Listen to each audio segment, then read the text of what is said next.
News. New York City. The FAQ NYC podcast getting more and more interesting by the minute. FAQ. And go for it.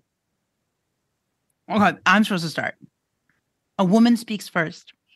It's FAQ NYC, the New Yorkers podcast from the newsroom by and for New Yorkers, the city. I'm Katie Honan, here with Harry Siegel, who is back. Hi, Harry. Hey, Katie. Let's just jump right in with some of the news from another jam-packed week in New York. Indeed. It's been a hell of a run since I've been out.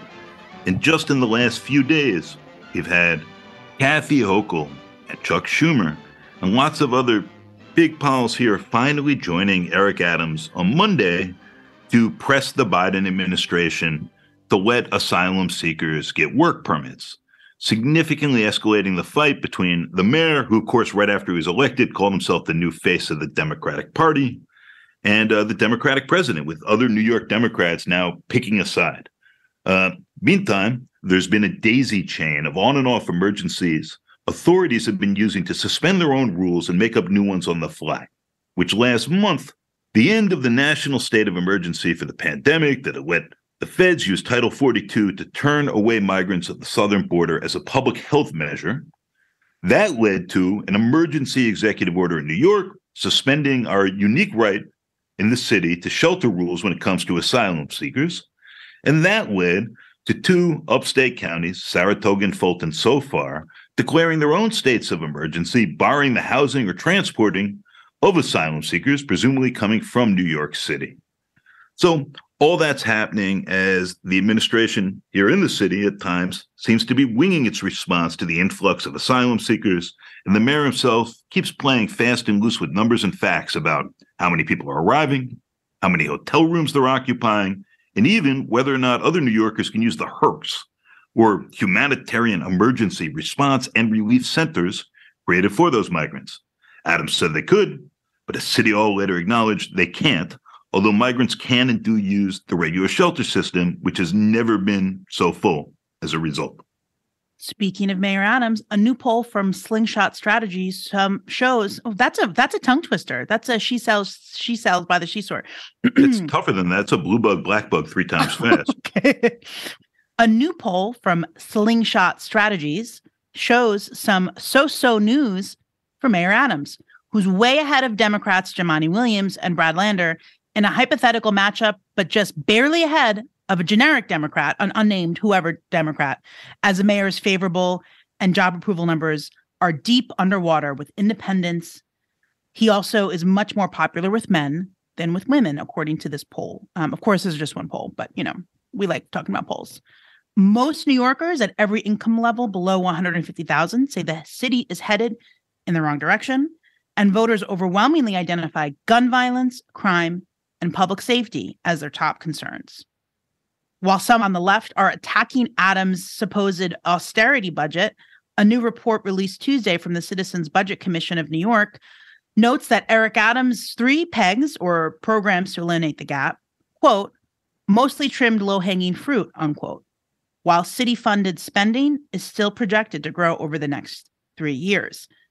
These budget wonks predict rough roads ahead, saying, quote, absent significant action, the city may face massive service cuts or counterproductive tax increases, harming the city's attractiveness to a broad range of residents and businesses. Speaking of things going up, you may be riding the train to the beach this summer on a $2.90 fare, but there may be fewer lifeguards than perhaps you were used to, although not summer, we have the same kind of shortage. As I and others reported yesterday, New York City so far has just 1/3 of the ideal 1,400 lifeguards it needs for this summer, according to the Parks Department. We have 14 miles of public beaches, around 100 indoor and outdoor pools. And right now they have about 480 lifeguards. That number could grow. You really can't get any new lifeguards because the training program is over. But any of these old guards, if they want to come back. The Parks Department also talked about these sort of hard to fill jobs, including lifeguards, but also including tree trimmers and tree pruners, people who climb the trees, forget learning how to code, you got to learn how to climb a trade because they're actually going to do an apprenticeship program. So Harry, I do want to ask you, I'll jump to you. I know you were out for a while. You had some stuff. If you want to talk a little bit, I'm sure some of our listeners saw that your father, Fred Siegel, who was a huge figure in New York City, in politics and journalism, he passed away, unfortunately. If you just want to talk about him, I don't want to put too much pressure on you, but I also wanted to give you the space and time to talk about him. Thanks, Katie. So I'm going to bring that back to your reporting on lifeguards and tree trimmers for real, and just say that if you don't have enough tree trimmers, tree branches fall and kill people. Inevitably, if you don't have enough lifeguards, people drown. And city is always, dealing with complicated math and trying to make things add up and work. And they more or less are or they aren't. And a lot of the discourse here is people who are very much professionally staked to one position or another. My father, in the course of his life and career, started on the progressive left. He was on the board of dissent and a member of the DSA. And then starting right about when I was born in 1977 with the blackout and much of Bushwick burning and other places in the city, sort of started this migration to the right. And you feel how at different moments, like these different stop clocks at times, are right on time. So Democrats had control of New York. It had been very much a one-party town. Things had not been going well in terms of crime and public safety, and people's sense of that in ways similar to where we're at now, to the point where, as unimaginable as it may seem after the Trump era and where things drifted, Rudy Giuliani gets elected mayor. And then, don't forget, he easily wins a second term as mayor against Ruth Messenger, who's borough president, very competent person. We could say a regular Democrat in a bunch of ways, and what turns out to be 20 years of non-democratic mayors in this overwhelmingly democratic city that we're now a decade out from, after de Blasio and now Eric Adams, who, of course, is a former Republican himself, former cop, lifelong New Yorker with a very interesting and sometimes shifting backstory we may talk a bit more about. And, when things were happening that were obviously problematic to a great many of the people who were living here, and the political class failed to recognize them, which I think really speaks to the moment we're at right now.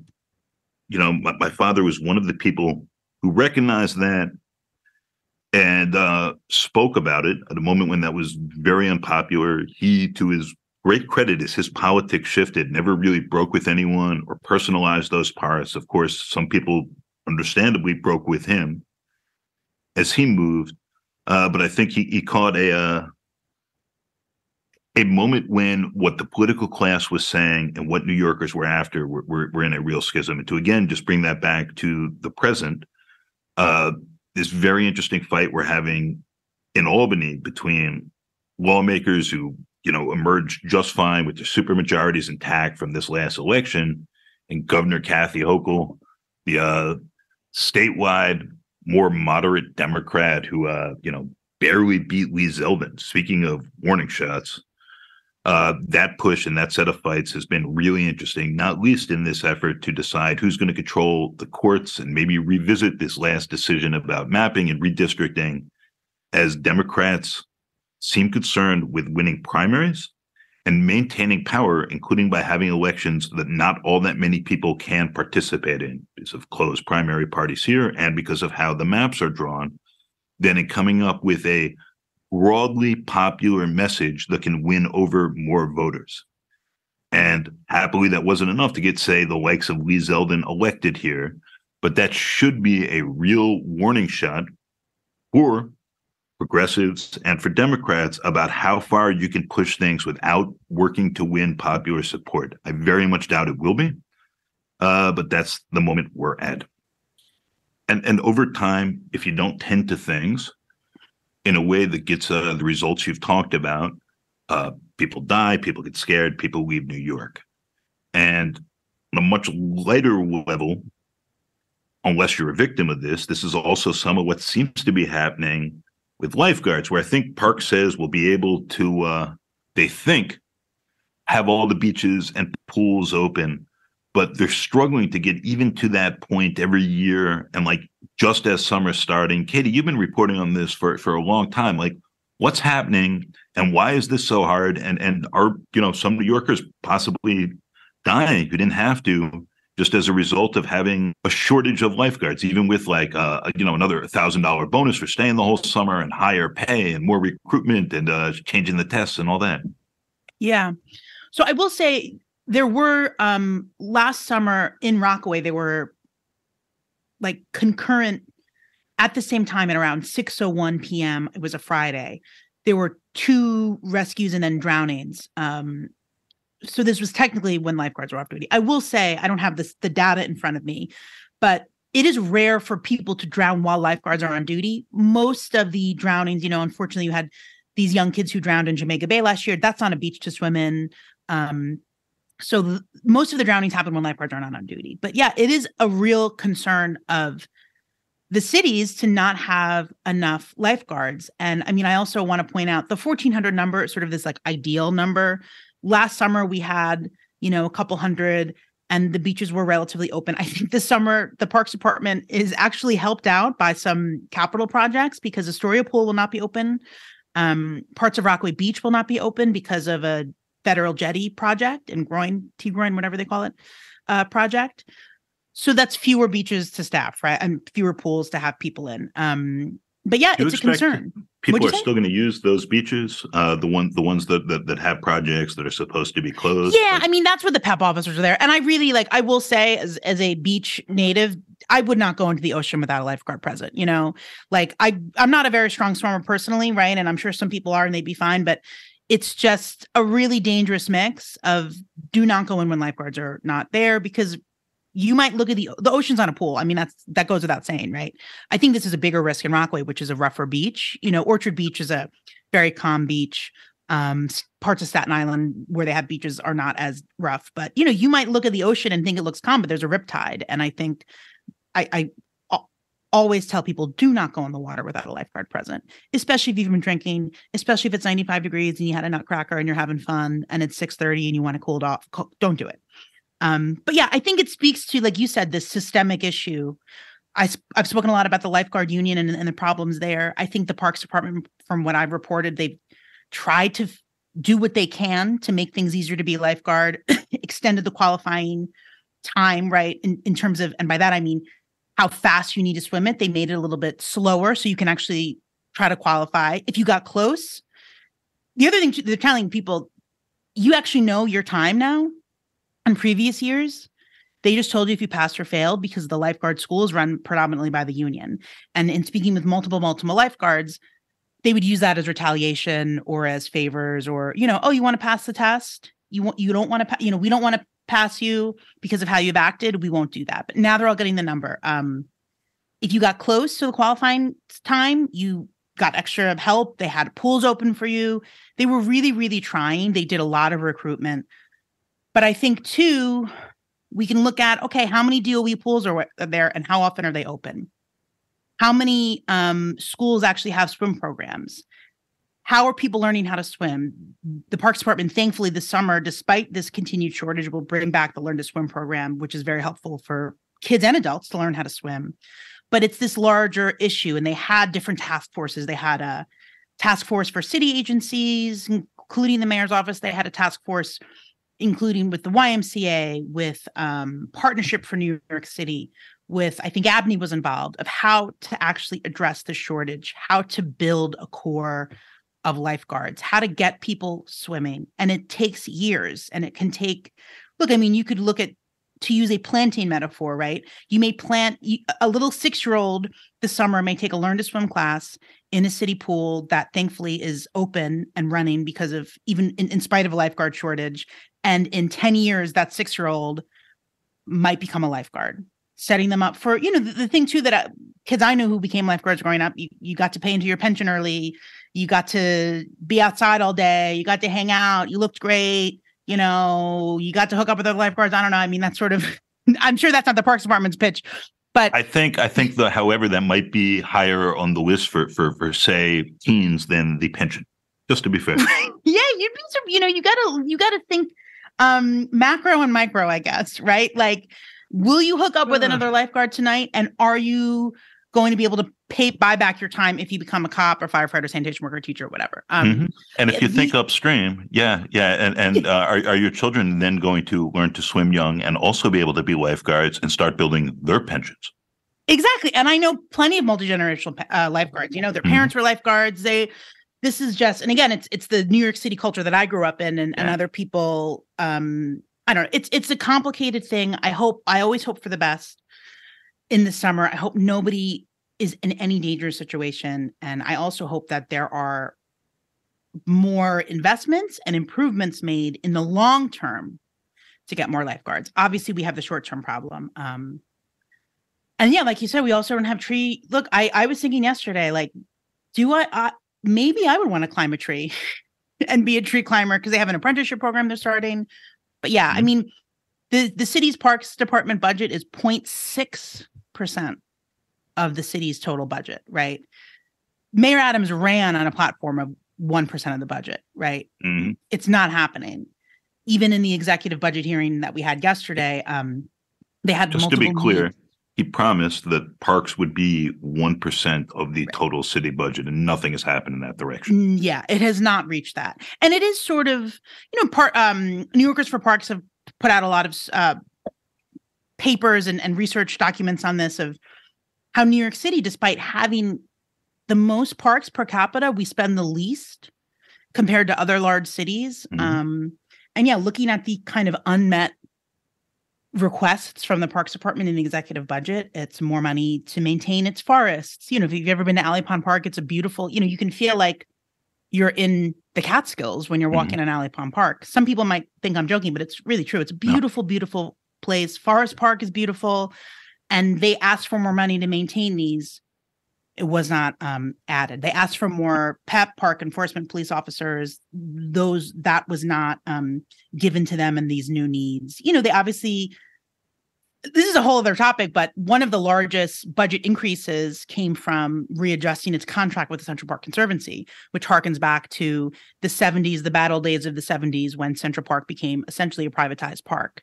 And we could, that's a topic for another day, of privatizing public spaces, and especially giving lots of money when, I don't know, Central Park Conservancy, I'm on their fundraising list. They fundraise every day is Pledge Week for them. Like their emails are the most desperate sounding emails I've ever seen in my life. And I'm always like, didn't you guys get like $100 million from that rich guy who was from Queens? It's a lot like PTAs and other things where you have a public system, but then there's ways to privately pay in. There was a great piece very quickly from Tanaz Mejani, who was excellent intern at the city, about how basically you can ask to get a tree planted in New York, and then you can wait like 10 years and maybe get a tree. But you could also just give like $1,800 to a conservancy and go immediately to the City Parks Foundation, which is not a conservancy, but it's another nonprofit, and go straight to the front of the line. Yeah. I'll ask you, I asked this on my Twitter yesterday, how much does it cost to remove a tree? And that's a dead tree. Someone was like, we shouldn't be removing trees.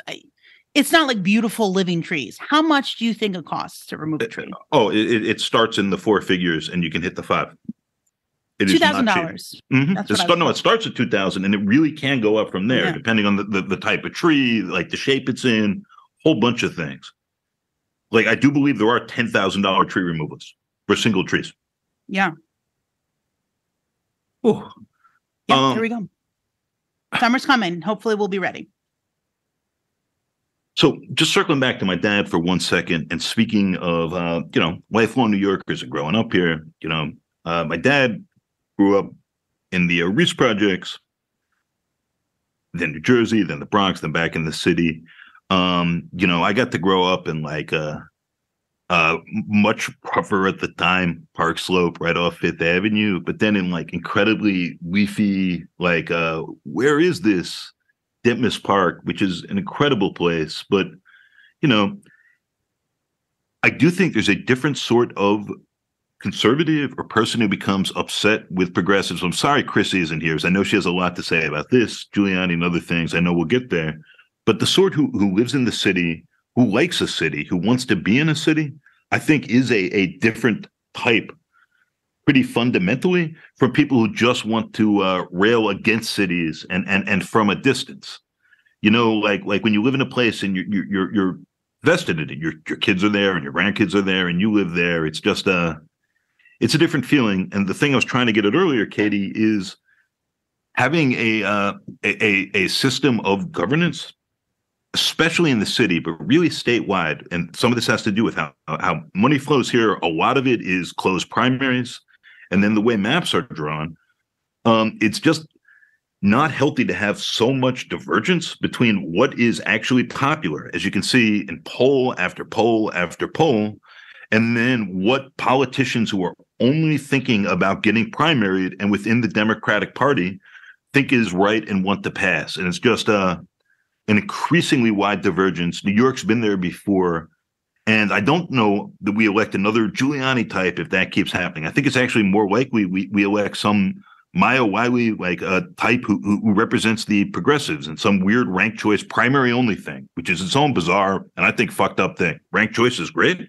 Having it only for primaries is, one, impossible to explain, as you know, Rachel Holiday Smith is doing Our Explainers can vouch, and two, is just utterly incoherent. And the reason we have that, obviously, is simply to close elections off to a larger swath of the city so that their opinions don't register until they register in overwhelming ways in citywide or statewide races. And that's just not a healthy or balanced system of governance. And it is a little like just every 10 years frantically paying bonuses for and to train lifeguards or tree cutters or whatever, and then just sort of ignoring that and letting those numbers languish over the next 10 or 20 or 30 years. Not good. Yeah, and I think too, like, what is it, the permanent government, right? Like the people who are actually doing the work day in, day out, regardless of who their council member is or, you know, who the speaker is or who the mayor is. I've found like the city council thing because of redistricting, the census and the redistricting, where we had a 2021 election. Now we have a 2023 election, and they're going to run again in 2025. It is like, it takes up so much, in my opinion, so much of the air, right, of just trying to govern, right? When you have a council member who's now just sending the emails. I've joked before that the worst part about being a politician is your birthday party is a fundraiser. Like everything is like, help so-and-so out, come to this, their birthday, blah, blah, blah. And it's, I know why. I know they have real birthday parties, I hope, right? But it just always strikes me as so, again, you have, but it has to be done, even in a matching fund system in the city. When I'm at a block party with my kids so that they can run around, you know, and buy $6 junk and you know, scary $6 ticket rides. Yeah, yeah. And I see my local set of guys, and it's mostly guys. Now it's also Shahana and Neve there, out like 9 a.m. with like wide awake, with big smiles, interacting with like 50 people in a row. I'm like, man, that is not a fun way to spend your Sunday morning. Well, are they riding the rides? Because if they're in the King Kong ride or the Tilt-A-Whirl, like that's pretty fun. But yeah, I mean, we saw this last year when former Mayor Bill de Blasio was running. All the pictures of him in his basketball shorts, like out, I was like, don't you want to do anything else? I mean, I could never run for office. It just seems you're in a constant cycle of raising money. And then I think, how do you actually have time to like introduce a bill or meet with constituents? It's just constant. And that's just the people running for their current seat. How about the people who are thinking, oh my God, I'm going to run for mayor. No, I'm going to run for controller. And I'm going to, you know, but it's part of the democratic system, I guess. I guess. And term limits have made this weirder as well. I am of the belief that we've had less competent council people and more leaning on staff knowledge than had previously been the case. Like people actually just know how to craft a law or do these other parts. I think that's been damaged. But Katie, anyone who thinks that like eating a deep fried Oreo and then going on the thing where the guy just moves the thing to the right and the left so you go high in the air is a good time, like that is the sort of sicko who deserves what they get. Yeah, I no offense to my children. We don't have at my block parties we always had like they chip in so you'd get like an hour free of Mr. Softy. So it would be like rainbow sprinkles and chocolate ice cream just swirling around in there as I rode King Kong over and over again. Oh, that is the way. Nothing feels more different as a grown-up than it did in my childhood. Like you just go back and look at things than like that Halloween, right? Like Halloween as a child was just like pure joy and wonderfulness as I understood it. And then you get the candy and then you sort the candy and, there's costumes. It's like this giant parade. And now it's just like this long, tiresome trek that inevitably will end with one child or another in tears, and it's like a bunch of cocaine addicts just rampaging around, sometimes through traffic. One thing I did want to get your take on, we talked about Eric Adams and we talked about this sort of one poll, right?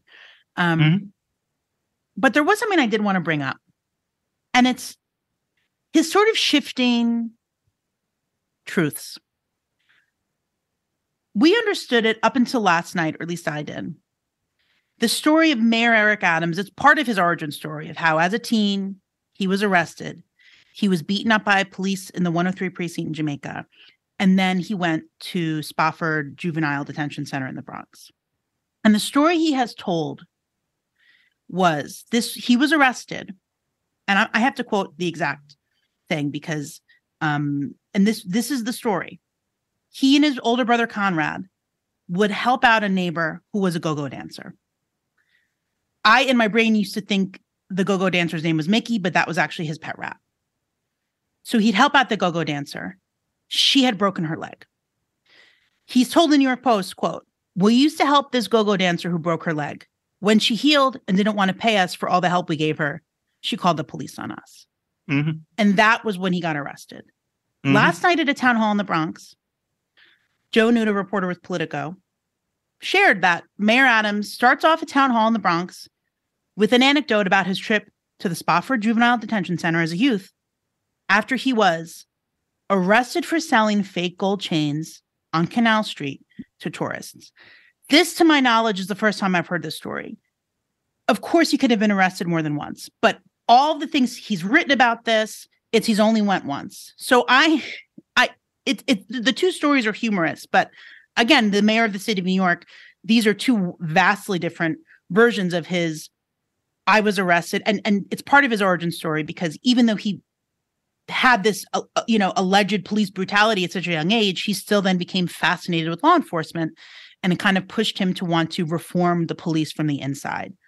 But I need to know, I should ask his press team today, was it the go-go dancer trespassing in Jamaica, or was it selling fake gold chains on Canal Street to tourists? And of course, what does it mean that we have the leader of the largest city in the country with these very different stories? Not that that is the first time there's been some sort of confusion over something, but I just saw that. I saw that Alyssa Katz, our colleague at the city, posted it because I think when he tweeted it, I probably was asleep or I wasn't looking at Twitter. And Alyssa said, "Is this really the story we've heard?" So that was what alerted me to Joe's tweet. And now we have to wonder, what was it? There's a lot happening here in the previous version of the origin story that Adams had told, that Katie was just going through. It comes off a lot like with a go-go dancer who you were running errands for, who then owed us money, like a unfalsifiable account of what happened that ends with him getting roughed up by the police and then being part of a congregation, I'm going to come right back to God, that encouraged people to sort of join and reform the department from within. And in fact, of course, Adams did become a significant and really interesting gadfly within the department. Adams has also talked a fair amount about his faith since he's come to office, and recently updated that does seem to be a lot of retconning here to add the fact that God had previously told him that he would be elected mayor of New York City, and and down becoming that in the year 2022. Mm-hmm. This is the sort of thing, of course, it is very different to say after the date, and this thing actually occurring than before. It's something that maybe plays well with parts of his base. It also lets him counterpunch, because when he says somewhat ridiculous stuff about God and not wanting any separation between church and state, and that's why the guns are in the schools, someone on the left will say something absurd about how it's obscene for a politician to mention God. And then Adams can counterpunch against that and say, you see how these people are. They want to take God out of every inch of public life, which not really what's happening. But sort of this level of controlling and shifting his own narrative to account for sort of present circumstances and what seems convenient is an awful lot. And my sense is that the mayor takes criticisms of this personally. He thinks he's here for a reason. He's a son of the city. He's the mayor now. He's going to do things, but and that there's some political advantage in putting it this way. We'll see. But I think these are risky games to play, and particularly as you get into some accounts that can be checked. To add one more for our colleague Greg Smith, at one point when Eric Adams is on the police force, somebody shoots through the back of his car while he's studying to take, I think, the captain's exam. That's a real and scary thing that happens. Adams brought it up recently, which he had not in a very long stretch of time, and speculated that this was, someone from within the NYPD and like the White Power Authority who didn't want him to be ascending within the department. I went back and just looked at the clips at the time. It was actually a very small story. It's one of 4 2-inch stories the next day in the Daily News. And from everything I could see contemporaneously, and then he didn't really mention it thereafter, he said somebody did shoot out the back window of his car as he was driving from a friend's place studying. And he affirmatively said at the time that it was 2 black guys. And I don't know, maybe they were sent by the police commissioner who was white or someone, but it just seems unlikely and shifting in ways that seem to reflect his present needs and his habit, which many politicians have, of using his biography as a political tool or prop on his account in ways that seem to be increasingly stretching credulity. And I think people are uncomfortable saying that for a number of reasons, some of them involving people's control of their own narratives, some of them around race and the sort of pushback that some white reporters and pundits have got when they've asked about things like this. There was a giant New Yorker magazine piece about Adams' ties with this fellow Whitehead. More Whitehead, yeah. Who we've talked about on the pod previously, who's now facing federal charges, who's a convicted felon, and a pastor and was with Adams for a long time, and who may or may not be the child who was killed by the NYPD. The rest of that family says he's not. He says he was. And, this was like a lengthy, pretty significantly reported piece. It did not point to anything past lots and lots of questions about this guy's character and narrative crimes. And Adams said, what's the crime here? Why are people constantly trying to smear me? And that basically was just the end of the story. And here we are. And I suspect the same will happen with this shifting narrative accounts for now. That these are not, KO shots for reporters or anyone else to notice. He's not the first politician to play with his biography. But every time you do that, and every time you then say, it's not fair to hold me to account for my own telling of my own life, you're raising the stakes a little more and sort of trying to stay ahead of the game and stay ahead of the game and stay ahead of the game. I really have my doubts. Well, here's the thing, right? And it's twofold. So the first thing, I think it's completely fair, whether you're a white reporter or not, or anyone, to say, wait, so did you get arrested for trespassing or did you get arrested for selling fake gold chains to tourists on Canal Street? Or both. Or both. And I think secondly, too, when it gets to the question of faith, right, it's complicated. And like you said, it gets into, it's the whole premise of faith where you can't really prove it. That is the mysteries of faith, right? And whether or not the mayor believes that this was something, I speak to people who are very religious. I was raised Catholic. I don't go to church. Sorry, mom and dad. They're much more religious. And I speak to my mom, who's very religious. And it's sort of like your messaging and your understanding of how God speaks through you differs depending on who you might be. But I'm sure for everyone saying this guy sounds crazy, saying that God told him to be mayor, there's also a large faction of people who are religious. Maybe there's even a racial component there of, depending on what religion they are, they believe that to be completely true. That is like God speaks to you, whether he speaks to you through a Bible passage, whether he speaks to you through your prayer.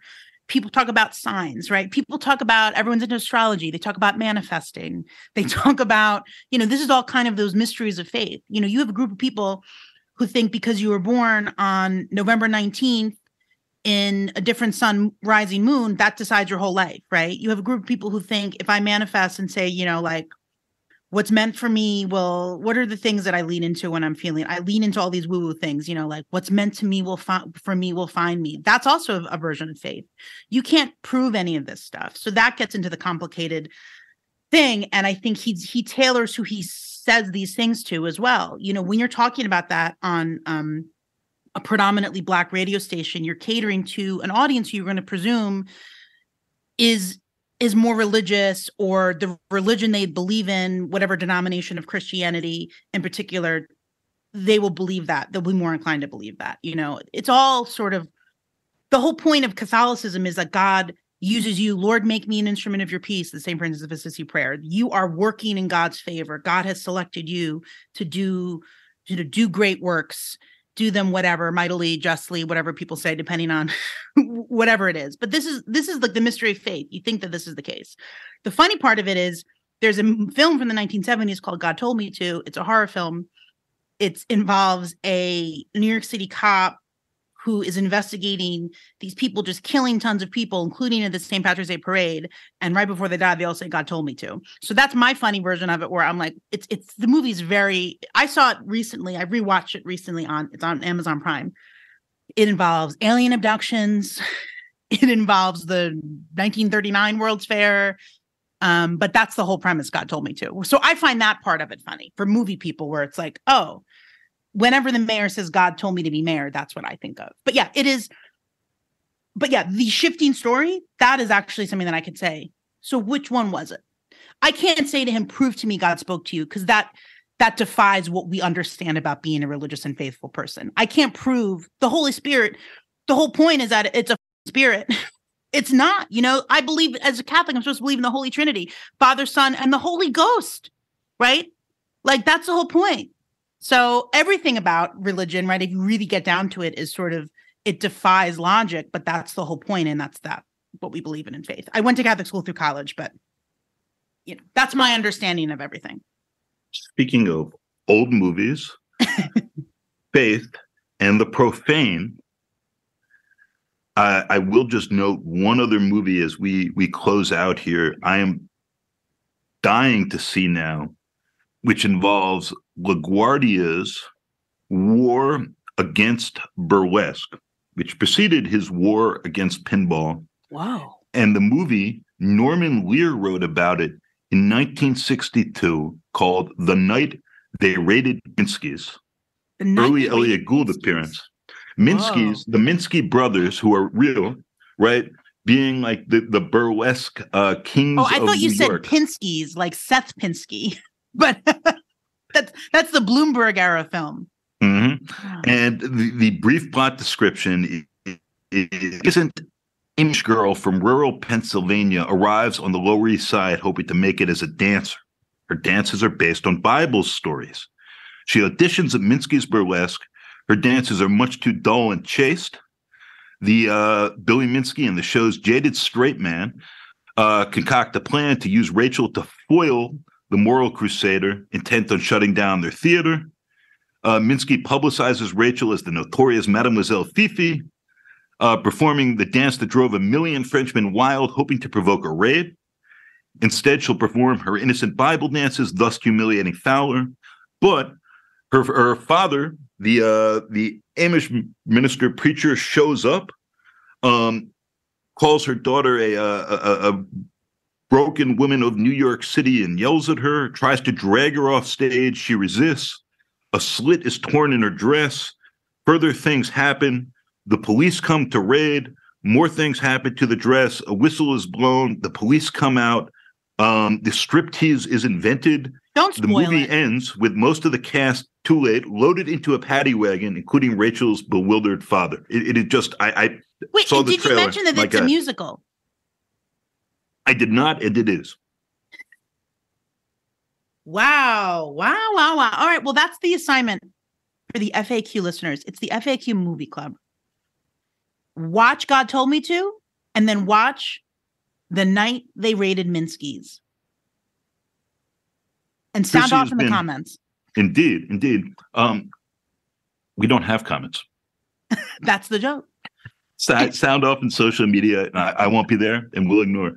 Love everyone. Sorry. Chrissy is bird watching this week. I reckon. Indeed.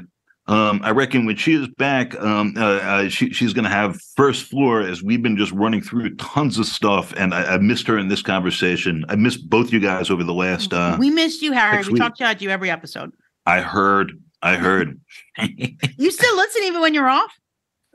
I peaked. The distractions are a nice thing. Yeah, I'm sure. I hope we helpfully distracted you.